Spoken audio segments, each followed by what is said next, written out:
মাহলাভিয়া খুব মজার একটি আরাবিয়ান ডেজার্ট। এই রেসিপিটি ফলো করে খুব সহজে বাসায় তৈরি করে নিতে পারবেন। Half cup cornflour, half cup দুধ প্রথমে মিক্স করে নিব। 1 লিটার জাল দেওয়া ঠান্ডা দুধ প্রথমে চিনি দিয়ে মিক্স করে নিয়ে 1 কাপ পরিমাণে পাউডার দুধ মিক্স করে নিব। এরপর কর্নফ্লাওয়ার ও দুধের মিশ্রণটি ঢেলে দিব। বারবার নাড়তে হবে, না হয় নিচে লেগে যাবে। এরপর খুবই সামান্য পরিমাণে লবণ, 1 চা চামচ পরিমাণে ভ্যানিলা এসেন্স দিব, half cup condense milk, 1 tablespoon butter, cream cheese দিয়ে আবারও ভালোভাবে নাড়তে হবে।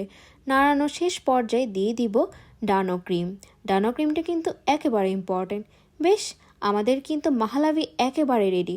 ডানো ক্রিম দিয়ে বেশিক্ষণ অপেক্ষা করা যাবে না। এই রকম ঘন হয়ে আসলে মনে করবেন আমাদের একবার সার্ভ করতে হবে।